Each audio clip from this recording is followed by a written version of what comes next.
तो चलो भाई टाइम नहीं बर्बाद करेंगे, बोर्ड पे देखना सबके सब। तो बच्चा हम लोग स्टार्ट कर रहे हैं क्लास 9th का चैप्टर। कौन सा चैप्टर पढ़ रहे हैं भाई? 5 पढ़ रहे हैं। वही उसका अटपटा सा नाम हमेशा की तरह, इसको मैं ज्यादा नहीं बोलूंगा, चुपचाप हम सर्कल चैप्टर पढ़ रहे हैं। आई थिंक इसकी ऑलरेडी हम लोगों ने 3 एक्सरसाइज कर ली है। आज हम बात करेंगे इसकी 4th एक्सरसाइज की, ठीक है। तो class 9 chapter 5 I am up and down round and round, in short we are studying circle. And इसकी 3 एक्सरसाइज हम कर चुके हैं। तो बात करेंगे बेटा इसकी आज 4th एक्सरसाइज की।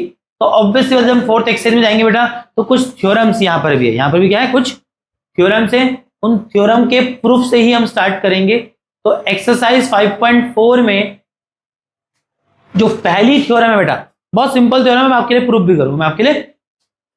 भी करूंगा, क्योंकि मुझे लगता है ये सारी थ्योरम जो हम आपको करा रहे हैं इनके प्रूफ पेपर में आ सकते हैं। सिर्फ आपको थ्योरेटिकली नहीं पता होना चाहिए, उनके प्रूफ भी आपको आने चाहिए। चलिए अब थ्योरम नंबर 6 5.4 जो कि आइडियली इस एक्सरसाइज के लिए तो पहली ही थ्योरम है, 2 थ्योरम इसमें भी आएंगी। तो देखो पहली थ्योरम क्या कह रही है, सुनना ध्यान से। कहता है कोड ऑफ अ सर्कल। अब मुझे लगता है सभी को पता है कोड क्या होता है। सर्कल पे एक ऐसी लाइन जो सर्कल पे मौजूद 2 पॉइंटों को आपस में ज्वाइन करे बिना सर्कल के सेंटर से पास, उसे कहते हैं क्या, कोड। ये सबको पता है। कहता है कोड of a circle having the same length are all at the same distance from the centre of circle. किसी को इसका इंटरप्रिटेशन हिंदी अनुवाद समझ आ रहा है? वो क्या कह रहा है, the code of a circle having same length, circle पे मौजूद वे कोड जिनकी लेंथ, लंबाई क्या हो मेरे बेटा, बराबर हो, उनकी सर्कल के सेंटर से दूरी, डिस्टेंस, और ध्यान रखना दूरी हमेशा एक परपेंडिकुलर लाइन की लेंथ को कहते हैं, ये ध्यान रखना, ठीक है। तो कहता है कि एक सर्कल पे मौजूद सभी कोडें, कैसी कोडें, बराबर लेंथ की, उनकी सर्कल के सेंटर से दूरी, डिस्टेंस भी क्या होता है, बराबर होता है। इसको थोड़ा सिंप्लीफाई ऐसे समझते हैं कि अगर एक सर्कल है, चलिए मानते हैं कि एक क्या है, माना कि एक सर्कल है और इस सर्कल पे क्या है, मान लेते हैं 2 कोड हैं और दोनों कोडों की लंबाई बराबर, ये ऐसी स्थिति। चलो मैं फिगर यहां बनाना चाहूंगा।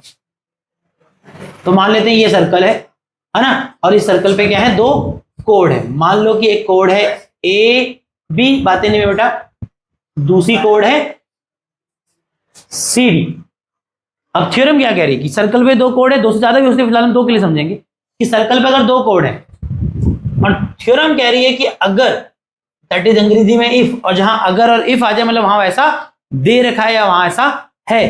थ्योरम कहती है कि अगर एक सर्कल में 2 कोड हैं जिनकी लंबाई क्या है, बराबर, जैसे मान लो कि सर्कल पे 2 कोड ए बी और सी डी जो है ये बराबर लेंथ की है, अगर ऐसा है तब, दैट इज देन थ्योरम कहानी में आती है और कहती है क्या, अगर ऐसा है तो सर्कल का जो सेंटर है उससे इन दोनों कोडों की दूरी, दैट इज डिस्टेंस, और ध्यान रखना डिस्टेंस क्या होता है, डिस्टेंस इज परपेंडिकुलर डिस्टेंस।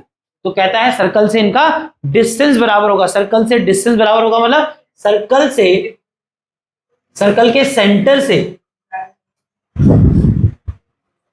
इस ए बी कोड तक जो परपेंडिकुलर लाइन जा रही है, यह है ए बी का सर्कल के सेंटर से डिस्टेंस, ठीक है। उसने तो डिस्टेंस क्या दिया, बट आप डिस्टेंस का मतलब भी समझना। ऐसा थोड़ी ना है कि सर्कल के सेंटर से मैंने ये लाइन डाल दी, आप कहेंगे बेटा क्या कहते हैं, कहेंगे भैया ये सेंटर से क्या है, ये ए बी का डिस्टेंस है। तो जो डिस्टेंस कहता है तो डिस्टेंस भी समझो, डिस्टेंस बोले तो सेंटर से कोड पे बनने वाले परपेंडिकुलर की जो लेंथ है वह है डिस्टेंस, ठीक है। तो थ्योरम क्या कह रही समझ आया कि अगर एक सर्कल पे 2 कोड बराबर हैं या बराबर लेंथ की है, अगर ऐसा है तब सर्कल के सेंटर से उन दोनों का जो डिस्टेंस होगा वो क्या होगा, वो भी बराबर होगा। बट समझाना सर्कल से डिस्टेंस का मतलब क्या है, क्या सर्कल से मैंने इस कोड पे ये लाइन डाली, इसका डिस्टेंस है क्या, ये इसका डिस्टेंस है, नहीं, सर्कल से कोड पे जो परपेंडिकुलर बन रहा है वो है कोड का सर्कल के सेंटर से डिस्टेंस, और उस डिस्टेंस के बराबर होने की बात थ्योरम करती। तो अगर दो कोड ये बराबर थी ए बी और सी डी, तब सर्कल के सेंटर से जो इनका डिस्टेंस है, जैसे ए बी का डिस्टेंस क्या होगा, ये जो ओ एम सेंटर से परपेंडिकुलर बना, ये ओ एन जो सेंटर से सी डी पे बना, इनकी लंबाई भी क्या होगी बेटा, बोलो, बराबर होगी। क्या होगी, बराबर होगी। ये कह रही है थ्योरम। समझ आया कि नहीं बताओ। ठीक है, बोल के आगे लिख ले, आगे लिख ले, मतलब प्रूफ की तरफ जाएंगे, जाए अंकुश कुमार, समझ आ रहे हैं। चलो ठीक है, तो फाइनली मैं स्टेटमेंट पढ़ के फिर आगे निकलता हूं। वो कहता है कोड of equal length of a circle are equal distance from the centre of the circle. Circle पे मौजूद बराबर लंबाई या बराबर लेंथ की कोड की सर्कल के सेंटर से डिस्टेंस भी क्या होता है, बराबर ही होता है। चलो प्रूफ करते हैं। चलो कैसे प्रूफ करेंगे जरा देखो। क्या कर रहा हूं, तुम भी जानते हो मुझे क्या साबित करना है। अगर तुम देखो तो मुझे गिवन क्या है, मुझे गिवन है कि दोनों कोडों की लंबाई क्या है, बोलो क्या है, सेम है। ये मुझे दे रखा है कि सर्कल पे जो कोड है बराबर लेंथ की, मतलब ए बी और सी डी बराबर है। तो मुझे प्रूफ क्या करना है, मुझे प्रूफ करना है कि दोनों का सर्कल से डिस्टेंस बराबर है। सर्कल से डिस्टेंस बराबर मतलब सर्कल से डिस्टेंस मतलब सर्कल के सेंटर से डिस्टेंस, सर्कल से नहीं, सर्कल के सेंटर से डिस्टेंस बराबर है। अब सर्कल के सेंटर से डिस्टेंस का मतलब क्या है कि सर्कल के सेंटर से ए बी कोड पे जो परपेंडिकुलर बना वो है ए बी कोड का सर्कल के सेंटर से डिस्टेंस, वहां इक्वल है जो दूसरी कोड का सर्कल के सेंटर से डिस्टेंस है। अब सी डी कोड का सर्कल के सेंटर से डिस्टेंस क्या है, सेंटर ओ से सी डी पे जो परपेंडिकुलर ओ एन बन रहा है, इसकी बात चल रही। ये दोनों में क्या करने हैं, बराबर करने। क्या करने में, बराबर। कैसे प्रूव करेंगे जरा देखो। क्या करो,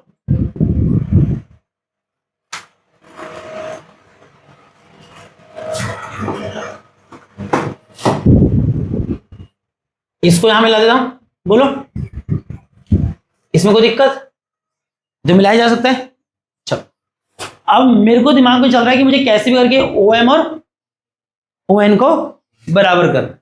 अच्छा देखो, यहां मैंने कल लास्ट क्लास में जो आपको थ्योरम पढ़ाई उसका इस्तेमाल कर, कैसे, तुम अगर देखो ये जो ओ एम है और ओ एन है, ये सर्कल के सेंटर से कोड पे बनने वाले क्या हैं, परपेंडिकुलर है। और कल हमने एक थ्योरम पढ़ी थी कि सर्कल के सेंटर से कोड पे जो परपेंडिकुलर बनता है वो कोड को क्या करता है, बाइसेक्ट करता है। क्या करता है भैया, बाइसेक्ट करता है। याद है कि नहीं याद है, बोलो। तो क्या मैं लिखूंगा, तुम यहां देखना, क्या ए एम जो है वो, बताओ क्या ए एम ए बी का हाफ है, बोलो बोलो बच्चा, यस कहते हो। चलो पहली इक्वेशन आ गई है ना। आधार पता ना क्या आधार है, मैं लिख नहीं रहा, आपको लिखना है यहाँ पर। वही थ्योरम लिखोगे, कौन सी, दैट इज थ्योरम नंबर। अगर आप देखें तो थ्योरम नंबर कौन सी थी वो, हाँ ये वाला 5 वाली, इसका कन्वर्स, इसका कन्वर्स, यही थ्योरम। मैं पूरा थ्योरम नहीं लिखूंगा, बट आपको लिखना है। ये थ्योरम थी ना कि perpendicular from the centre of the circle bisect the code, है कि नहीं। तो थ्योरम 5 लिख दोगे वहां पर। थ्योरम 5 का मतलब थ्योरम 5 नहीं लिखना, थ्योरम 5 की पूरी क्या लिखनी है, स्टेटमेंट लिखनी है। क्या लिखनी है, पूरी स्टेटमेंट लिखनी है। क्या,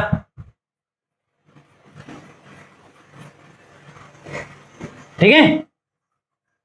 क्या आएगी थ्योरम 5, क्या है थ्योरम 5, मैं बोल देता हूं। थ्योरम 5 थी the perpendicular from the centre of the circle to the code bisect the code. Circle के सेंटर से कोड पे बनने वाला परपेंडिकुलर कोड को बाइसेक्ट करता है। तो उस लॉजिक से जो ए एम है वो ए बी कोड का क्या होगा, हाफ हो जाएगा। चलो अब यहां देखो, फिर इसी प्रकार से जो सी डी है, सी डी का हाफ होगा क्या, डी एन, बोलो हाँ या ना।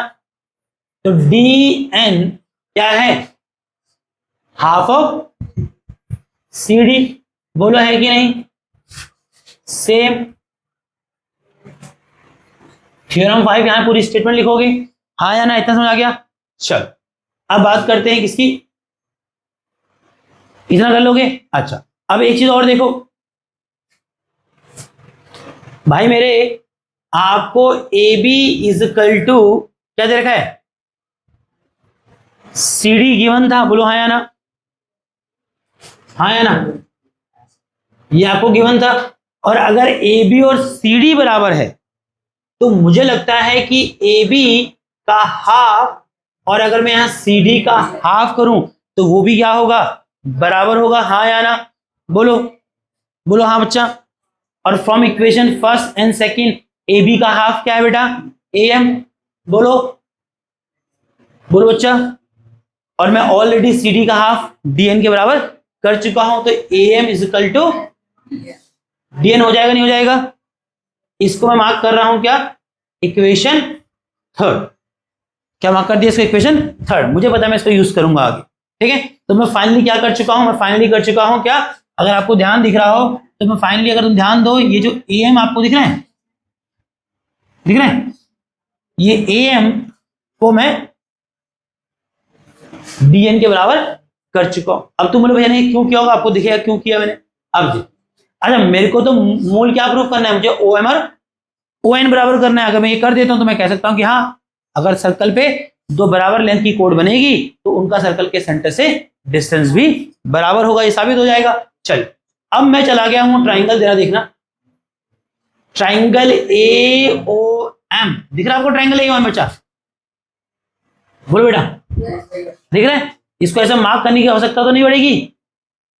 ट्राइंगल AOM एंड मैं चला गया ट्राइंगल CON में। किसमें? CON में। या CON में मैं जाओ, तुम इसको लिखो DON में। DON भी आपको दिख रहा होगा बेटा, बोलो, दिख रहा है? इन दो ट्राइंगल की बात कर रहा हूं मैं, ट्राइंगल AOM और ट्राइंगल DON, दिख रहा है सभी को? अब मेरे दिमाग क्या चल रहा है, इन दोनों कॉन्ग्रुएंट करता हूं, क्योंकि अगर ये कॉन्ग्रुएंट हो जाएंगे तो बाय CPCT आप जानते हैं OM और ON क्या हो जाएंगे? बराबर हो जाएंगे, हाँ या ना। चलिए अब मैं चला गया in triangle AOM and triangle DON। सबसे पहले तो मुझे क्या दिखा? देखो, अगर तुम्हें दिख गया हो, मुझे दिख गया है कि जो OM है, दिख रहा है? हाँ, वो तो आपको प्रूव करना है। कह रहा नहीं, अरे भाई वो तो आपको प्रूव करना है मेरे बेटा, वो तो आपको प्रूव करना है। सबसे पहले आपको दिखना चाहिए कि ट्राइंगल AOM का AO साइड दिख रहा है बेटा सभी को? बोलो, नहीं दिखा? वह इक्वल है दूसरे ट्राइंगल DON के OD साइड के, बोलो, या DO साइड की, बोलो हाँ या ना। कैसे? दोनों ही सर्कल के रेडियस हैं, दोनों ही क्या हैं? एक ही सर्कल के रेडियस है ना। चलो और क्या दिखा तुम्हें? और मुझे एक चीज और दिखी है, वो दिखी है कि जो अच्छा OMA, अरे देखो ना, ये जो OM है ON है, ये उनके डिस्टेंस है। मैंने क्या बोला था? डिस्टेंस क्या होते हैं? दे आर परपेंडिकुलर, बोलो हाँ या ना। तो ये 90 था कि नहीं था? ये 90 था कि नहीं था? ये 90 था, तभी तो थ्योरम 5 लगाई थी यहां पर, कि नहीं? अब यहां से क्या दिख रहा है मेरे को?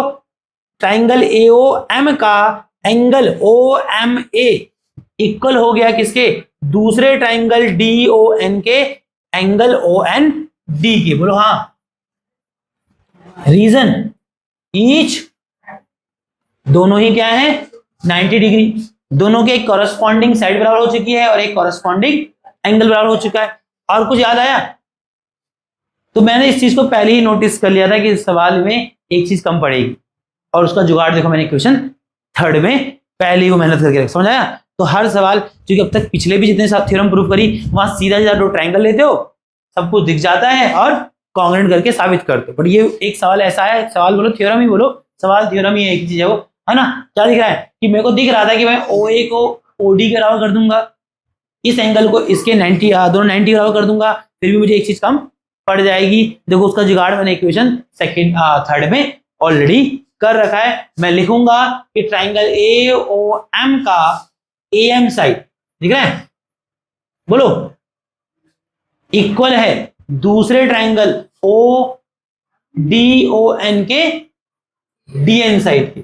मुझे कोई पूछे कैसे, तो मैं कहूंगा इक्वेशन थर्ड में जा और देख, मैंने वहां प्रूफ कर रखा, ऑलरेडी प्रूफ है क्या नहीं? समझ आया? अब इससे फायदा क्या हुआ? इससे फायदा ये हुआ कि ट्राइंगल AOM कॉन्ग्रेंट हो गया है किसके? ट्राइंगल DON के। बताओ कौन सा रूल लगा भाई? Side angle side. I think आपने दो साइड और एक एंगल आपस में बराबर किए हैं, कॉन्ग्रेंट कॉरेस्पॉन्ड। ठीक है, अब इससे फायदा क्या होगा? अब मैं आई थिंक कह सकता हूं क्या? अब मैं कह सकता हूं कि OM इक्वल है किसके? ON के। किसके? कैसे भाई? CP CT, क्योंकि OM और ON क्या है? कॉरेस्पॉन्डिंग साइड है किनकी? उन दो ट्रायंगलों के जिनको मैं ऑलरेडी कॉन्ग्रेंट कर चुका हूं। और CP CT हम कहती है कि अगर दो ट्रायंगल कॉन्ग्रेंट है तो उनके कॉरेस्पॉन्डिंग पार्ट, चाहे वो कॉरेस्पॉन्डिंग एंगल हो चाहे कॉरेस्पॉन्डिंग साइड्स हो, क्या होते हैं? आपस में बराबर हो। हाँ है ना? बट तुम यहां छोड़ोगे क्या आंसर? नहीं, तुम क्या लिखोगे? पूरा स्टेटमेंट लिखोगे। Hence proof. हैंस प्रूफ, क्या प्रूफ किया है? ये पूरी स्टेटमेंट आप लिखेंगे, हैंस प्रूफ। और फाइनली हमने साबित किया, देखो हमने क्या माना था कि AB और CD कोड बराबर है, और फाइनली हमने क्या साबित कर दिया कि उनके सर्कल से सेंटर से जो डिस्टेंस था OM और ON वो बराबर। यही तो थ्योरम कहती थी कि अगर सर्कल पे दो कोड बराबर लेंथ की हो तो उनकी सर्कल के सेंटर से डिस्टेंस भी बराबर ही हो। हाँ या ना? ठीक है, आगे चलें क्या? सेकेंड जो थ्योरम है इसकी, थ्योरम नंबर 7, वो पहली जो थ्योरम हमने अभी प्रूव की उसका उलट है। उसका उलट है। पहली थ्योरम क्या कह रही थी कि सर्कल पे अगर दो कोड की लेंथ बराबर है तो उन कोड की सर्कल के सेंटर से डिस्टेंस भी क्या होगा? बराबर। अब 7th थ्योरम बिल्कुल उसका उलट कह रही है। Actual 7th theorem 6th theorem का कन्वर्स है। क्या है? कन्वर्स। 7th थ्योरम कह रही है कि अगर सर्कल पे दो कोड, ये नहीं कर बराबर है, सर्कल पे दो कोड है और सर्कल के दो कोड जो हैं वो सर्कल के सेंटर से क्या है? बराबर डिस्टेंस पे हैं। क्या है? बराबर डिस्टेंस। इस बार क्या पता आपको कि सर्कल पे दो कोड हैं और उन दो कोडों का सर्कल से डिस्टेंस बराबर है। अगर ऐसा है तब थ्योरम कहती है कि वे दो कोड भी लेंथ में बराबर होगी। आपको समझ आ रहा है क्यों? क्योंकि आपने पढ़ा कि दो कोड सर्कल से बराबर दूरी पे कब थी? जब वो आपस में बराबर है कि नहीं? हमने थ्योरम 6 क्या पढ़ा कि सर्कल पे अगर दो कोड बराबर लेंथ की होती है तभी उनका सर्कल के सेंटर से डिस्टेंस बराबर होता है। अब इसका उल्टा सोचो कि मुझे दिखा सर्कल पे दो कोड है और जानकारी क्या है कि उनका सर्कल से डिस्टेंस बराबर है। सर्कल से डिस्टेंस बराबर है तो कैसे, क्या कहूंगा? अगर सर्कल से दो कोड का डिस्टेंस बराबर मतलब वे दो कोड भी बराबर होगी, जो कि कन्वर्स है, उल्टा है किसका? थ्योरम 6 का। थ्योरम 6 का समझ आ रहे थे हम क्या कह रही है? कि सर्कल है एक, अब सर्कल पे क्या है? दो कोड हैं AB और अगेन CD। और इस बार जानकारी यह है कि सर्कल के सेंटर से दोनों कोडों का डिस्टेंस क्या है?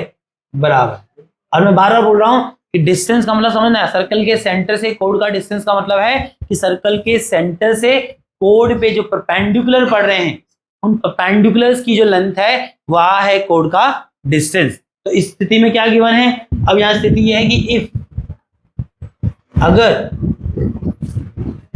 दो कोड हैं उनका सर्कल के सेंटर से डिस्टेंस बराबर है, जैसे कि AB कोड का सर्कल के सेंटर डिस्टेंस क्या था? OM, वो बराबर है दूसरे कोड CD का सर्कल के सेंटर से जो डिस्टेंस है ON के। हाँ या ना? तो अगर ये पता है कि दो कोडों का सर्कल के सेंटर से डिस्टेंस बराबर है देन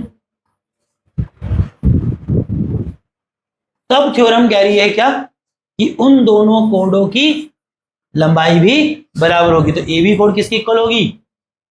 CD। तो ये है सिंपल सा थ्योरम जो आपको कोने पे दिखाई दे रहा है कि अगर कोड का सर्कल के सेंटर से डिस्टेंस बराबर है तो वो कोड भी लेंथ में बराबर होती है। चलो प्रूफ कर लेते हैं। चलो प्रूफ कर, कैसे करेंगे? पहले तो वही, पहले तो जब भी सवाल प्रूफ कर रहे हो चाहे थ्योरम कर रहे हो क्या करना है? पहले तो लिखना है कि भाई क्या गिवन है और क्या प्रूफ करना है। इस बार क्या गिवन है? इस बार गिवन है ये जो OM जो है, जो कि परपेंडिकुलर है AB पे, उसका डिस्टेंस या उसकी लेंथ CD कोड पे जो परपेंडिकुलर ON है, जो कि एक्चुअल में CD कोड का सर्कल के सेंटर से डिस्टेंस है, ये बराबर है। और टू प्रूफ प्रूफ क्या करोगे? प्रूफ करना है कि जो कोड ए बी की लेंथ है वो कोड सी डी के बराबर है। कैसे कर सकते हैं? सिंपल है बेटा, वैसे ही लगभग कुछ वैसे ही हो।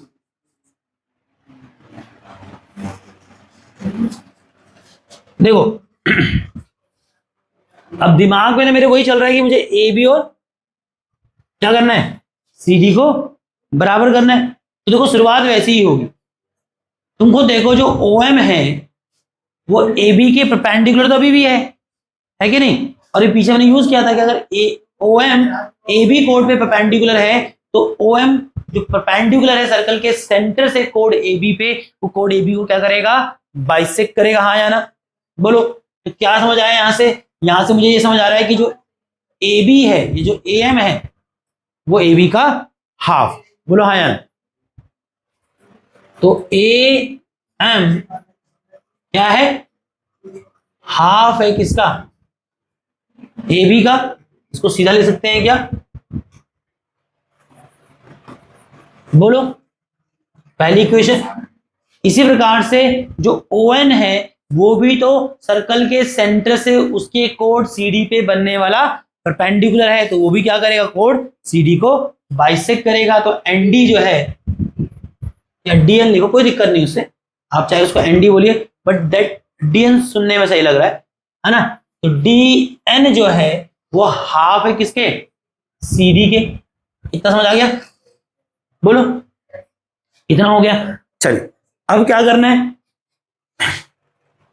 और इस बार ध्यान रखना है, इस बार आपको ए बी और सी डी बराबर नहीं दे रखे हैं कि तुम दोनों को बराबर कर दो। बोलो कि ए बी और सी डी का हाफ भी बराबर। अरे ए बी और सी डी का बराबर कहाँ है, बताओ को बराबर करने, है ना? चलो अब कैसे करेंगे जरा देखो। तो ए एम ए बी का हाफ हो गया, डी एन सी डी का हाफ हो गया, है कि नहीं? अब यहां देखना, आप सीधा सीधा आ जाइए ट्राइंगल ए ओ एम में। बोलो हाँ या ना? And triangle D O N में। ये दोनों बड़े प्यार से कॉन्ग्रुएंट हो रहे हैं इस बार। देखो कैसे, अगर आप पहला चीज देखो, पहला तो वही है कि ए ओ किसके इक्वल होगा बेटा, डी ओ के। ये आपको समझ आता होगा कि ट्राइंगल, फिर से हम वही दो ट्राइंगल ले रहे हैं, दिख रहा है? हम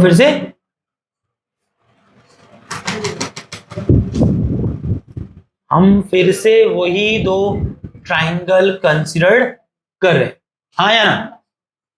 अब यहां जो एओ है वो डीओ के बराबर होगा, क्यों? बोलो radii of the same circle.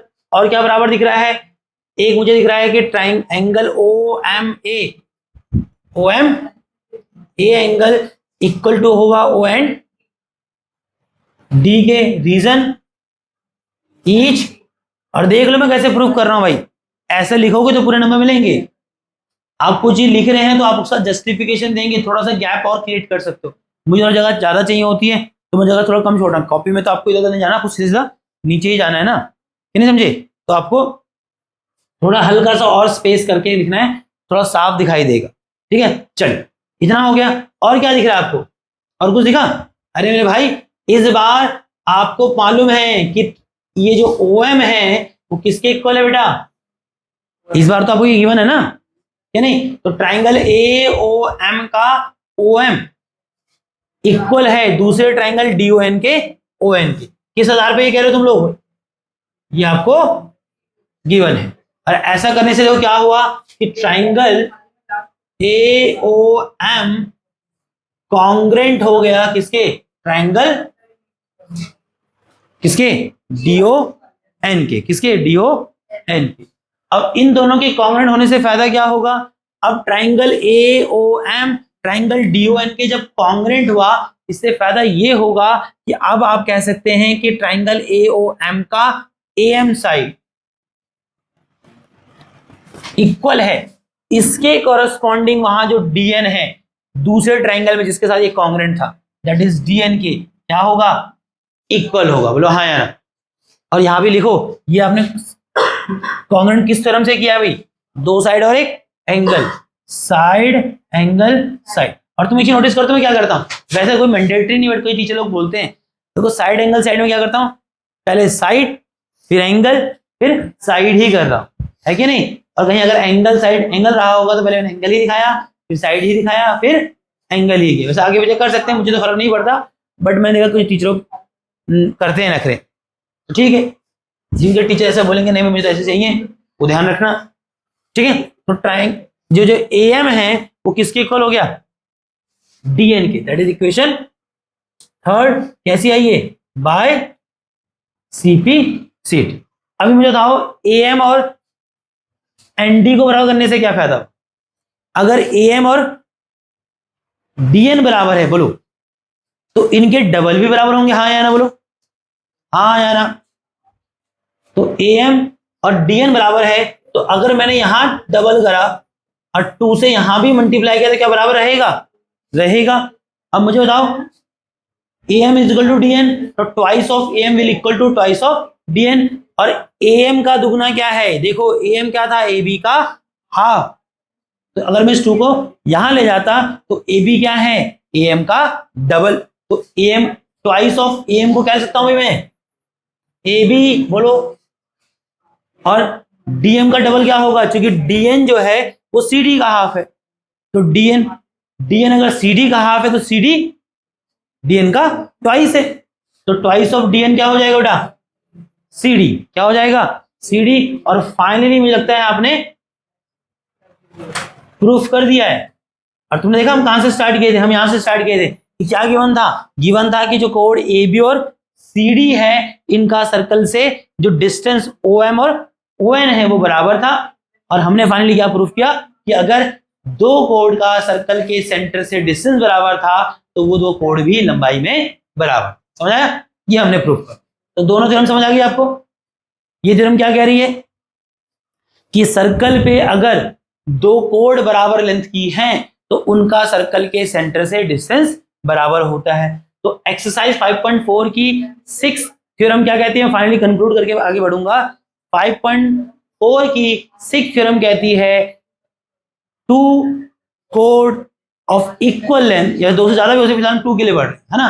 तो 5.6 की 5.6 कह रहा हूं 5.4 का 6th थ्योरम जो क्या कहते हैं, तो 6th थ्योरम कहती है कि कोड of a circle of equal length are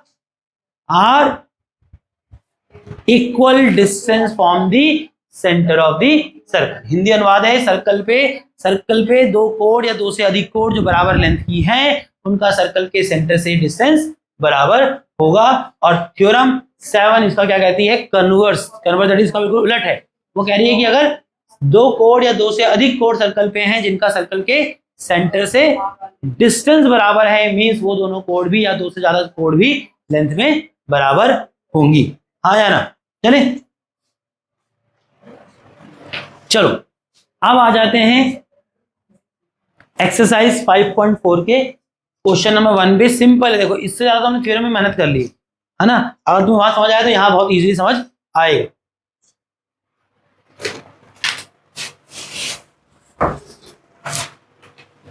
तो एक्सरसाइज 5.4 का क्वेश्चन नंबर 1 देखो, वो कहता है use the Baudhayana Pythagoras theorem to show that why theorem 6 must be true. Theorem 6 क्या था, अभी मैंने प्रूफ किया, बट वो मैंने प्रूफ किया किससे कॉन्ग्रुएंसी के कंसेप्ट से। कौन से कंसेप्ट से, आप देखिए थ्योरम 6 अभी तो हमने प्रूफ किया, बट थ्योरम 6 आइडली थ्योरम 6 को यहां प्रूफ करने के लिए मैंने कौन सी अप्रोच लगाई, कॉन्ग्रुएंसी का कंसेप्ट लगाया। रीजन मैं इसको चाहता तो पहले ही कर देता, मेरा एक क्वेश्चन बन जाता, बट मैंने नहीं किया जानबूझ के, क्योंकि मैं सोच रहा था कि हमने जो थ्योरम पीछे कॉन्ग्रुएंसी से करी तो बेहतर है कि यहाँ दोनों थ्योरम भी हमने कॉन्ग्रुएंसी से ही प्रूफ करी। बट ठीक है, अगर हम सवाल नंबर 1 में जाते हैं तो देखो वही करने के लिए कह रहा है जो हमने थ्योरम 6 में कहा, वही करने के लिए कह रहा है। बट इस बार क्या कह रहा है, बोधियाना पाइथागोरस। और थोड़ा सा समझा दूं, क्योंकि आई थिंक आप लोग पाइथागोरस थ्योरम से तो परिचित हैं, दैट इज फैमिलियर हैं। अब एक्चुअल में बोधियाना पाइथागोरस थ्योरम कहना ही उस थ्योरम को करेक्ट है। एक्चुअल में इंडियन मैथमेटिक्स से उन्होंने पाइथागोरस से बहुत साल पहले, मुझे लगता है मैं ऐसे मतलब क्लेम नहीं करूंगा, बट मुझे लगता है कुछ 300 350 साल पहले ही वो जो इक्वेशन तुम जो पाइथागोरस थ्योरम के नाम पे पढ़ते हो, क्या पढ़ते हो कि एक राइट ट्राइंगल का लॉन्गेस्ट साइड जिसको हाइपोटेनस कहते हो कि उसका स्क्वायर बाकी दो साइड जो कि परपेंडिकुलर बेस है उसके स्क्वायर के सम के बराबर होता है। ये पाइथागोरस थ्योरम पढ़ा होगा, पर ये पाइथागोरस थ्योरम जो तुम पढ़ते हो एक्चुअल में पाइथागोरस से 300 350 साल पहले इंडियन मैथमेटिक्स क्या बोधियाना ने इक्वेट कर लिया था।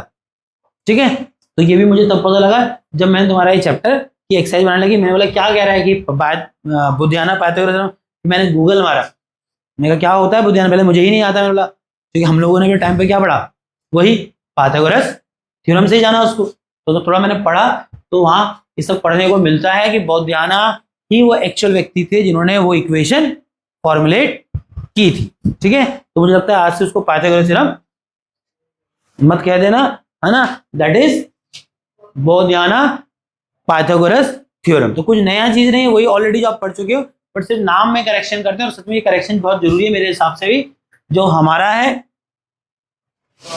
वो हमारा उसको हमें पता भी होना चाहिए ना। अब पाइथागोरस हमने भी पढ़ा अपने जमाने में, बट हमारे ना टीचर को पता रहा होगा ना हमें पता था।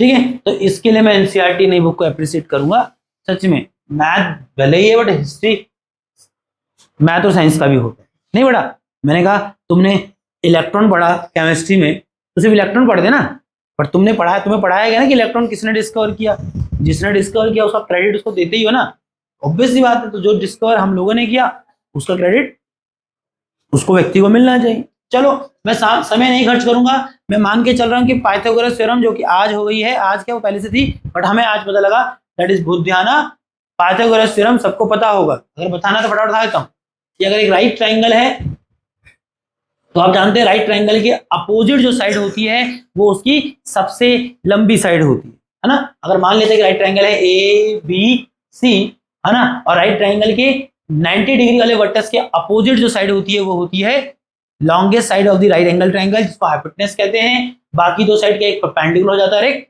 बेस। वैसे बताऊं तो कोई परपेंडिकुलर नहीं, कोई बेस नहीं, वो डिपेंड करता है कि आप कहां से देख रहे हैं। ठीक है, बट पाइथागोरस थ्योरम कहती थी या बोधियाना पाइथागोरस कहती है कि एक राइट ट्राइंगल में जो उसकी लॉन्गेस्ट साइड है जिसको आप हाइपोटेनस कहते हैं उसका स्क्वायर बाकी दो साइड जो कि बच गई ए बी और बी सी उनके स्क्वायर के सम के बराबर होता है। ये मुझे लगता है सबको पता होगा। तो सीधा सवाल पे चलते। चलो, तो थ्योरम 6 को दोबारा प्रूव कर रहे हैं, बट देखो इस बार प्रूव करूंगा बोधियाना पाइथागोरस थ्योरम। ठीक है, थ्योरम 6 क्या होता है पता है ना सबको, वो तो लिखने की जरूरत है नहीं। उसने कहा use Baudhayana Pythagoras theorem to show why theorem 6 must be true. तो बोधियाना पाइथागोरस थ्योरम का इस्तेमाल करके साबित करना है कि थ्योरम 6 क्यों सही थी, और थ्योरम 6 क्या थी वो मैं लिखूंगा नहीं, मैं कम से कम ऑलरेडी मल्टीपल टाइम उसको बोल बोल के रिपीट कर चुका। तो मैं ऐसे कह सकता हूं, मैं थ्योरम 6 ही आपको प्रूफ करा रहा हूं। कौन से कंसेप्ट से? बोधियाना पाइथागोरस थ्योरम के कंसेप्ट। ठीक है, लिखना है क्या स्टेटमेंट, गिवन लिखते हैं ना कि क्या गिवन था और क्या प्रूफ करना।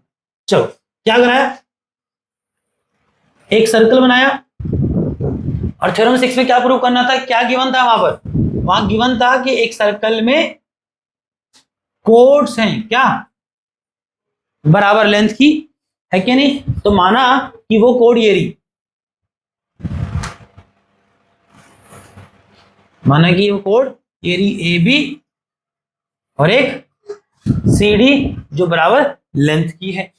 और हमें क्या प्रूफ करना है, हमें प्रूफ करना है कि दो जो कोड सर्कल पे बराबर लेंथ की हैं इनका सर्कल के सेंटर से डिस्टेंस क्या है, बराबर है। और मैं फिर कह रहा हूं कि सर्कल के सेंटर से डिस्टेंस का मतलब होता है सर्कल के सेंटर से कोड पे बनने वाला परपेंडिकुलर ही कोड का सर्कल के सेंटर से डिस्टेंस है। ऐसे ही सर्कल के सेंटर से एक लाइन कोड तक छुआ दी, क्या उसको सर्कल का कोड का डिस्टेंस कहोगे? नहीं है। ठीक है, और टू प्रूफ करना है आपको ये जो ओ एम है ये इक्वल है किसके, ओ एन के, किसके, ओ एन के। अब बट इस बार प्रूफ करेंगे किससे, बोधियाना पाइथागोरस थ्योरम से। तो क्या करता हूं, देखो इसको मिला दिया इधर, वैसे मिलाने को मैं इसको पूरा मिला पर जरूरत नहीं है तो मैं मिला भी नहीं रहा हूं, मिलाना चाहो मिला दो। और मैंने ये अपनी मर्जी का करता है बहुत ज्यादा है, ठीक है इतना बोलो, इधर देख लो बोर्ड पे, ये मैंने मिला दिया। चलो मिलाना तो मिला लो इसको भी, बट मिला तो कोई जरूरत नहीं पड़ेगी, इधर ठीक है। चलो अब देखो, सबसे पहले तो मैंने वही फायदा उठाया कि मुझे पता है कि देखो जो OM है और ON है, ये अपनी अपनी कोड AB और CD का सर्कल के सेंटर से डिस्टेंस तो है, डिस्टेंस है मतलब सर्कल के सेंटर से अपनी अपनी कोड पे बनने वाले परपेंडिकुलर है, हाँ या ना। अब इससे फायदा मुझे क्या होता है, इससे फायदा मुझे ये होता है कि मुझे पता है कि जो AM है, बोलो वो क्या है, हाफ है किसका, AB का, है कि नहीं, इक्वेशन फर्स्ट। और इसी प्रकार से जो DN है वो भी क्या है, हाफ है किसका, CD कोड का, शाबाश, दैट इज, दोनों का रीजन वही है क्या, थ्योरम 5, थ्योरम 5। अब फिर कह रहे हैं थ्योरम 5 मत लिख देना, थ्योरम 5 का स्टेटमेंट लिखना, मुझे भी नहीं पता थ्योरम 5 क्या है, मैं थ्योरम 5 का मतलब है क्योंकि मैंने देखा, मेरे को रटा था ना थ्योरम 5 में क्या था, थ्योरम 6 में, थ्योरम 5 से मेरा मतलब है हमारी बुक में जो थ्योरम 5 है जो कहती है, क्या कहती है, सर्कल के सेंटर से कोड पे बनने वाला परपेंडिकुलर कोड को बाइसेक्ट करता है, ठीक है, perpendicular from the centre of the circle to the code bisect the code, ठीक है। चलिए इतना हो गया। अच्छा साबित मुझे वही करना है क्या, अच्छा अब फर्स्ट और सेकंड से क्या आएगा कि क्योंकि अच्छा यहां पे ये भी लिख देता हूं कि जो AB है वो CD के बराबर है, ये तो आपको गिवन ही है, ये तो आपको गिवन ही है, हाँ या ना। अब ये बताओ, अगर इसको थर्ड नहीं मार्क करेंगे ये हमें गिवन, तो AB और CD अगर बराबर है तो मुझे बताओ AB का हाफ और CD का हाफ भी बराबर होगा, ये श्योर है ना। चलो AB और CD का हाफ होगा बराबर, ये भी श्योर, ठीक है। और AB और CD का हाफ क्या है बेटा, AB का हाफ है AM और CD का हाफ क्या है DN। ये थर्ड इक्वेशन आ गया अपने पास, बोलो इतना तो हमने पीछे भी किया था जब हमने पाइथागोरस से किया, और पाइथागोरस से हमने जब कॉन्ग्रुएंसी कांसेप्ट से किया था। अब देखो कैसे पाइथागोरस का इस्तेमाल करूंगा, इधर आप आ जाओ, इन ट्राइंगल AOM दिख रहा है, ट्राइंगल AOM में गया और ट्राइंगल AOM में मैं क्या लगा रहा हूं, बोधियाना पाइथागोरस थ्योरम लगा रहा हूं। अब तुम मुझे बताओ ट्राइंगल AOM एक राइट एंगल ट्राइंगल है कि नहीं है, ये इसका 90 डिग्री वाला वर्टेक्स, तो मुझे बताओ इसके अपोजिट वाला साइड क्या होगा, हाइपोटेनस लॉन्गेस्ट साइड, हाँ या ना। अब ये जो AO है, इस AO का स्क्वायर बाकी दो साइड AM के स्क्वायर और OM के स्क्वायर के सम के बराबर होगा कि नहीं होगा। अब मुझे बताओ AM क्या है, चलो AM तो ठीक है, OM क्या है ये भी मालूम है ना, और AO का स्क्वायर, अच्छा AO क्या है, वो तो सर्कल का रेडियस है, बोलो है ना। तो यहां से क्या आ रहा है, AM का स्क्वायर प्लस OM का स्क्वायर किसके इक्वल है बेटा, R स्क्वायर, किसके, अरे AO क्या है, सर्कल का रेडियस, उसको R लिख सकता हूं, इतना क्लियर हो गया, ये आ गया यहां से। चलो अब आ जाओ, इन ट्राइंगल O या यहां से लिखेंगे DON, इन ट्राइंगल, अब ट्राइंगल जो DON है ये भी तो एक राइट एंगल ट्राइंगल है, बोलो नहीं है, इसके एंड वर्टेक्स पे क्या बन रहा है 90 डिग्री। अब 90 के अपोजिट वाला साइड क्या होगा, सबसे लॉन्गेस्ट साइड, इसको हाइपोटेनस कहते हैं। अब ये जो OD है, बोलो OD का स्क्वायर बाकी दो साइड कौन सी, ON और ND के स्क्वायर के बराबर होगा कि नहीं होगा, बोलो बोलो, एनडी को हम डीएन लिख चुके हैं पहले यहां, तो ND will be DN square plus O N का स्क्वायर, हाँ या ना, ठीक है। अब यहां देखो क्या आ जाएगा, D N square plus O N square is equal to OD कितना बेटा, ओडी फिर से सर्कल का रेडियस है, इसको क्या लिखूंगा, आर का square, that is equation 5th, ठीक है। अब देखो यहां भी आर का स्क्वायर क्या आ रहा है ये, और यहां आर का स्क्वायर आ गया क्या, बोलो बोलो बेटा, तो यहां भी आर स्क्वायर की इक्वेशन आ गई, यहां भी आर स्क्वायर की इक्वेशन आ गई। अब देखो from equation first and second, from equation first और सेकंड करा, फ्रॉम इक्वेशन फोर्थ एंड, अरे मुझे बताओ ये पूरा भी क्या है, आर का स्क्वायर। 5th इक्वेशन में क्या लिखा है, ये भी आर का स्क्वायर, ये भी आर का स्क्वायर, ये भी आर का स्क्वायर, तो दोनों को मैं क्या करा सकता हूं, आपस में इक्वेट करा सकता हूं कि नहीं, बोलो। तो फ्रॉम इक्वेशन 4th एंड 5 क्या आ गया, am square plus om square is equal to dn square plus on square, बोलो हाँ या ना, बोलो, क्योंकि ये भी आर स्क्वायर है, ये भी आर स्क्वायर है, इनको आपस में बराबर या इक्वेट किया जा सकता है कि नहीं। अच्छा अब मुझे एक चीज बताओ,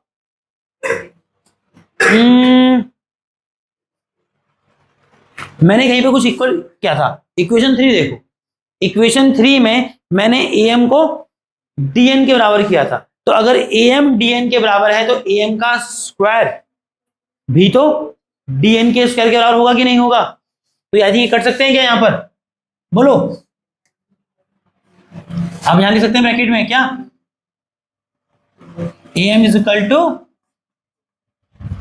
क्या, dn, या ये नहीं लिख सकते इक्वेशन 3rd, सामने वाला समझ जाएगा मुझे कहां देखना है, इक्वेशन 3rd में, और इक्वेशन 3rd में देखिएगा क्या कि am तो dn के बराबर था, और इसीलिए अगर am और dn बराबर है तो उनके स्क्वायर बराबर होंगे, दोनों आपस में कट जाएंगे, बोलो हाँ या ना। अब यहां से क्या आया देखो, om का स्क्वायर क्या आया, om का स्क्वायर किसके इक्वल आ गया, अब अगर om का स्क्वायर on के स्क्वायर के बराबर है तो तुम जान लो उसका कारण क्या है कि om on के बराबर था, या सोचो दोनों तो मैंने क्या किया, स्क्वायर रूट किया, अगर दोनों तो मैं स्क्वायर रूट करूंगा तो क्या हो जाएगा, om का स्क्वायर रूट om, और on के स्क्वायर का स्क्वायर रूट करूंगा तो क्या आएगा, on आएगा। अब तुम फाइनली देखो मैंने बुधियाना पाइथागोरस थ्योरम से भी वही बात साबित कर ली जो पीछे मैंने कांग्रुएंसी से की, ठीक है। अगर पेपर में सिर्फ थ्योरम 6 प्रूफ करने को आएगा तब तो आपकी चॉइस है, चाहे वैसे कर लो चाहे ऐसे कर लो, बट अगर वो कहेगा थ्योरम 6 ही प्रूफ करना है, अब वो थ्योरम 6 नहीं लिखेगा, वो पूरा थ्योरम लिखेगा, क्योंकि थ्योरम 6 है, वो बोलेगा किसी को याद नहीं है थ्योरम 6 है ना, चैप्टर में बताने कुछ नहीं, 8-9 थ्योरम्स है, तो किसी को याद नहीं कि थ्योरम 6 क्या था, और थ्योरम 6 का मतलब मैं अमेरिका में जाकर बोलूंगा थ्योरम 6 तो कोई समझ नहीं जाएगा थ्योरम 6 का, वो यूनिवर्सल नहीं है, वो आपके चैप्टर में जो सीक्वेंस चल रहा है उसमें थ्योरम 6 है, वो पूरा ही लिखेगा पेपर में कि prove that the equal length of कोड are equal distance from the centre of the circle. अगर इतना कहता है तो तब तो आपकी चॉइस है, जिस मर्जी से प्रूव करो, बट अगर वो ये कहता है कि प्रूव दैट इक्वल कोड of a circle are equal distance from the centre of circle, but कहता है ये प्रूव करो, बट कैसे, यूजिंग बुधियाना पाइथागोरस थ्योरम, तो बेटा आपको यही करना पड़ेगा, ठीक है। तो मैंने इसलिए वहां नहीं कराया ये, ठीक, मुझे लगता है दोनों ऑप्शन आपके पास होने चाहिए, और क्या पता ये कहता है कि कांग्रुएंसी से प्रूव कर दिखाओ, है कि नहीं, इसलिए मैंने वहां थ्योरम चाहता तो वहीं पे बुधियाना थ्योरम से प्रूव कराता और मेरा ये क्वेश्चन 1 वही हो जाता, कहता कि यही हो गया, है नहीं, बट मैं जानबूझ के दोनों से कराया, रीजन दोनों ही तरीके आपको पता होने चाहिए, आप देख लें कि पेपर में आपको क्या करना है, या क्या पता सवाल पेपर में सामने से बोला हो कि ऐसे करना है, तो फिर 2 तरीके हैं, दोनों से आप कर सकते, ठीक है सोनू मनु।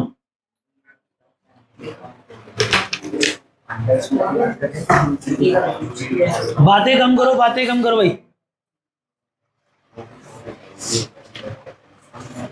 अब यहां बोर्ड पे देखो, बोर्ड पे क्वेश्चन नंबर 2 देखो, बातें नहीं करो, कहता है कंसिडर फिगर 5.15, की फिगर आपको दिख रही होगी।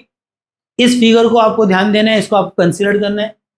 कह रहा है इफ, अगर, आसान सवाल है, सीई दिख रहा है सभी को, बोलो बेटा।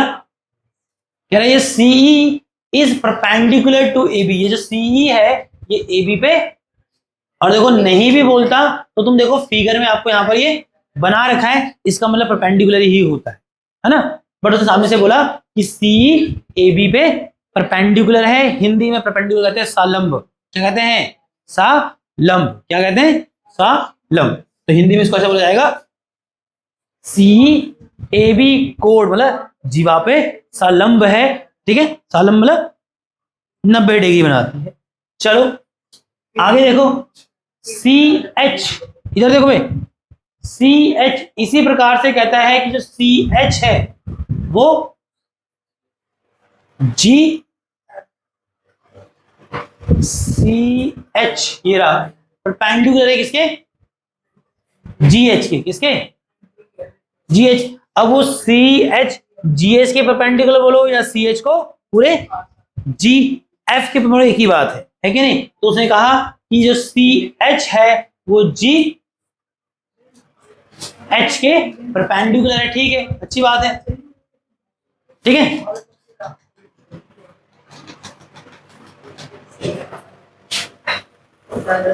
चलिए इतना समझ आ गया होगा, आगे बढ़ो।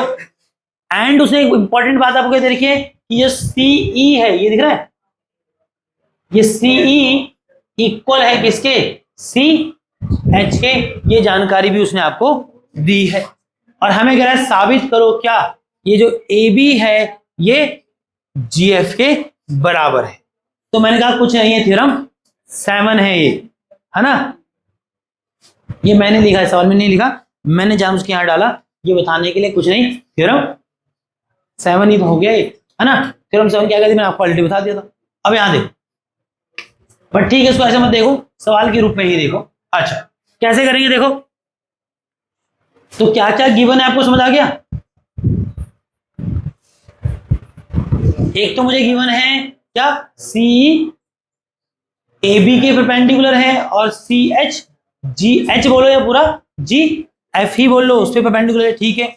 और मुझे क्या गिवन है, इंपॉर्टेंट गिवन है मुझे सीई, हाँ इक्वल है किसके?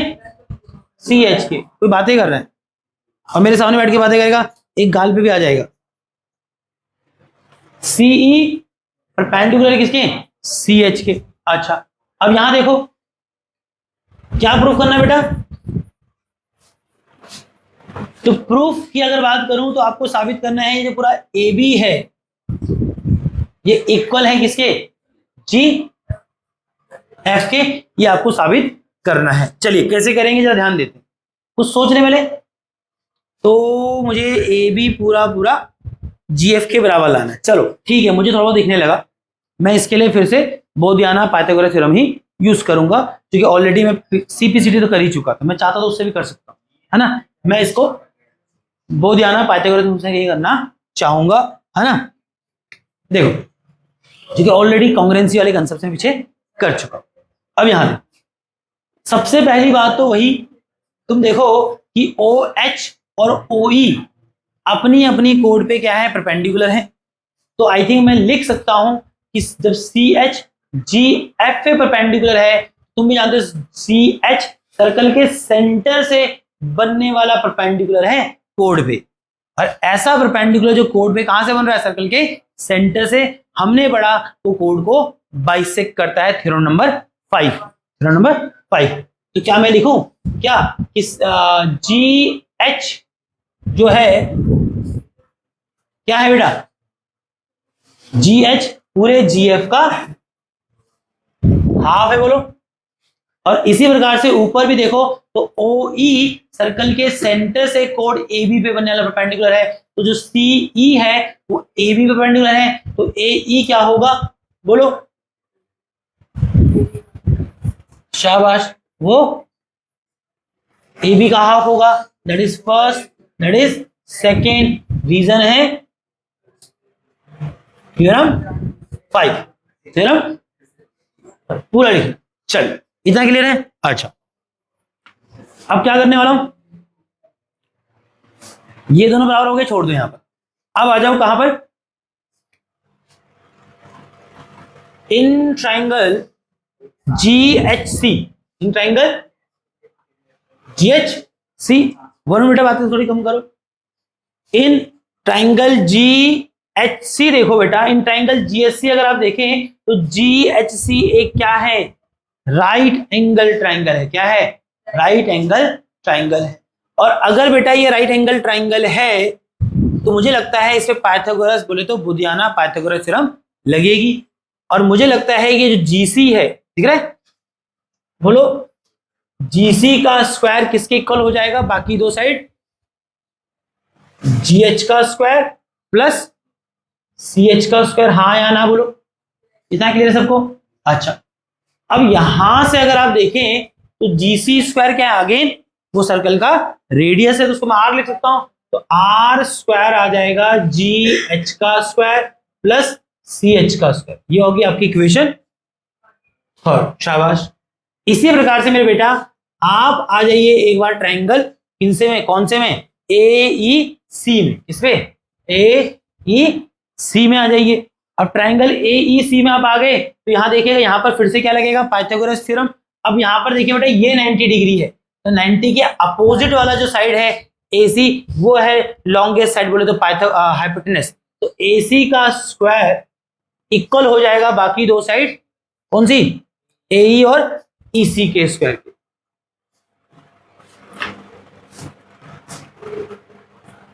बोलो हाँ या ना, ठीक है इतना, बोलो अच्छा, ठीक है। और ये AC कितना है, R, है ना। अच्छा, इसको EC मत लिखिए, क्योंकि EC मत बोलो, उसको ऑलरेडी आप पहले CE बोल चुके, तो ऐसा नहीं कि CE को कहीं CE बोल रहे हो कहीं EC बोल रहे हो, तो एक पैटर्न फॉलो करना चाहिए, है ना। तो अगर आप इस लाइन को पीछे क्या बोल चुके हो, CE बोल चुके हो, तो आगे भी इसको क्या लिखो, CE लिखो, है ना। उससे काम की कंफ्यूजन ही क्रिएट होती है, कहीं तुमने उसको CE लिखा, कहीं तुमने उसको EC लिखा, और यहां भी जाने को वहां CS, ठीक है। चलो, अब यहां से क्या दिख रहा है, ये तो हो गया R स्क्वायर, ये हो जाएगा आपका क्या, AE स्क्वायर प्लस CE का स्क्वायर, इक्वेशन 4 हो गया। अब from equation first, third and fourth देखो, from equation third and fourth अगर आप देखें तो मैं इन दोनों क्या करा सकता हूं, आपस में इक्वेट करा सकता हूं। ये भी R का स्क्वायर है, ये भी R का स्क्वायर है, तो क्या लिखूं इसको, GH square plus CH square is equal to AE square plus CE square. अब मुझे बताओ CE और CH बराबर है कि नहीं है, बोलो, CE और CH बराबर है कि नहीं है, तो CE और CH बराबर हैं, तो बेटा उनके स्क्वायर भी बराबर होंगे। तो मैं इन दोनों को यहां क्या कर सकता हूं, काट सकता हूं, और यहां रीजन ले सकता हूं क्या, कि CH इक्वल था किसके, CE के। अब यहां से क्या आया बेटा, यहां से आ गया GH का स्क्वायर किसके इक्वल, AE के स्क्वायर। और एक स्टेप खा लूं क्या, अगर GH का स्क्वायर AE के स्क्वायर के बराबर आया तो GH और AE भी बराबर ही है, हाँ ना बोलो, या लिख दूं क्या, चलो लिख दिया। और यहां से क्या आएगा, GH is equal to AE, हाँ या ना, हंसता है बहुत ज्यादा, इसमें हंसने से क्या है, हाँ खड़ा होकर बता फिर क्या हंसने का है, अब करा कुछ नहीं, अब कुछ नहीं तो फिर क्यों हंसता है, तो क्या है फिर, तेरे स्क्रू टाइट है कि नहीं है, सोनू, यस सर तो ठीक है, तो यस सर नो सर में मेरे को बेवकूफ बनाता है, हाँ अपने यस सर नो सर को अपने बाहर रख, बेटा मैं जो पढ़ा रहा हूं उसको सुनो यार, तुम भी जान रहे हो बेटे तुम्हारे लिए डिफिकल्ट रहने वाला है। चैप्टर स्टार्ट करने से ही बोला था कि आसान चैप्टर है नहीं है, पहले भी नहीं था और नई बुक में भी नहीं है, ठीक है। सर्कल का नाम ही सर्कल है, तू घूमेगा तो कहीं उसको छोर पकड़ ही नहीं पाएगा, तू गोल गोल घूमता ही रह जाएगा। इसलिए सीरियसली सुनो मेरे बेटा, मुझे पता है कि जब मैं हर एक, मैं तो खींच भी नहीं रहा हूं, कितने सवाल है, 3 3, चाहता तो सारी थ्योरम एक साथ पढ़ाता और कहता तो मैंने वहां पढ़ा रखी थी, वहां पढ़ा रखी थी, और सीधा सीधा सवाल लगा। समझ लो, जानबूझ के एक्सरसाइज टू एक्सरसाइज जा रहा हूँ कि चीजें थोड़ा सा पचा लो। चलो बहस नहीं करते, इस बात एक और सवाल बनाना मेरे भाई, तुम मजे मत लो। अब यहां बताओ बेटा, GH किसका हाफ था? GF का। तो GH अगर GF का हाफ है तो आई थिंक GH, अब मैं दोनों डबल कर दूं क्या या सीधा लिख दूं? बोलो। हाँ, तो GH क्या है? GF का हाफ। तो GH को क्या लिखता हूं? GF का हाफ लिख देता हूं यहां पर। बोलो हाँ या ना? हाँ भैया, एक रुक जाओ बेटा। तो GH is equal to AE, और GH क्या था? हाँ बेटा रुक जाओ, GH किसके इक्वल है? GF का हाफ। तो GH को क्या लिखता हूं? GF का, और AE क्या है? AB का हाफ। बोलो हाँ या ना? हाफ से हाफ कट जाएगा। अब जगह मेरे पे पड़ी नहीं है तो थोड़ा सा मैं ऊपर जाना चाहूंगा। अब ये GF से, GF का half is equal to AB का हाफ, हाफ से हाफ कटेगा। और फाइनली देखो जो हमें साबित करना था क्या, कि GF is equal to AB, और इससे फर्क नहीं पड़ता है कि लेफ्ट और राइट है। अब एक स्टेप बढ़ा लो, क्या लिखता हूं? AB is equal to and hence. ठीक है दोस्तों, अरे बोलो, अगले सवाल पे जा सकते हैं क्या? Solve the previous question using the Pythagoras. अरे मैंने क्या कर दिया, चलो ठीक है। उसने पता नहीं क्या बुक बनाया भाई, है ना? तो तूने मुझे कहां बोला था कि पाइथागोरस से नहीं करना है? ठीक है, तो मैंने क्वेश्चन नंबर 2 किससे किया? पाइथागोरस से प्रूव करना था, तो लो क्वेश्चन नंबर 2 मैंने पाइथागोरस से ही सॉल्व कर दिया। और मैंने इसलिए सॉल्व नहीं किया था यहाँ पर पुराने तरीके से, क्योंकि ऑलरेडी मैं वो साबित नहीं किया था मैंने वहां पर साबित, कि जब CE और ये क्या था, CE और CH क्या थे? सर्कल के ऊपर जो कोड बना उनके परपेंडिकुलर डिस्टेंस थे। और फिर मैंने क्या की थी, कोड को बराबर लेंथ का किया था। तो मैंने इसलिए यहां नहीं किया था, क्योंकि ऑलरेडी मैंने पीछे कर दिया था। बट ठीक है, अच्छी बात है, मैंने थोड़े ना सवाल रट के आ रखा था। ठीक है, ठीक है। तो ये मैं थ्योरम नंबर 2, क्वेश्चन नंबर 2 में आपको क्वेश्चन नंबर 3 अपना भी हो गया। उसने कहा था क्वेश्चन नंबर 2 था उसको बहुत ध्यान पाइथागोरस थ्योरम से करो, वो मैं ऑलरेडी कर चुका हूं। तो बच्चा कहेगा फिर यहाँ क्या करना था? यहाँ पर जो उसने यहाँ कुछ बोला नहीं था कि ऐसा करो या वैसा करो, तो आप चाहते तो यहाँ पर ऐसे भी कर सकते थे, और पीछे जो कॉन्ग्रुएंसी से कराया थ्योरम नंबर 7 वो भी कर सकते थे। चलो अच्छी बात है, निपट ही गए, है ना? ठीक है दोस्त, तो सोनू सबसे ज्यादा खुश हुआ है ना? क्योंकि सोनू को जाने की इच्छा थी। तो मजाक कर रहे बेटा, तो टेंशन में क्यों आता? मैं मजाक नहीं कर सकता। बट चलो, इतना मैंने कराया, आप पढ़ेंगे मैं तुमसे उम्मीद करता हूं कि नहीं करूं? अरे उम्मीद करूं कि करूं तुमसे? अरे बोलो, अबे तुमसे इतनी उम्मीद करनी है कि नहीं करनी है? यस। सोनू सिर्फ तेरा यस आ रहा बेटा, बाकी लोगों का यस कहां है? अरे बाकी लोगों का यस कहां है? चलो मत करना,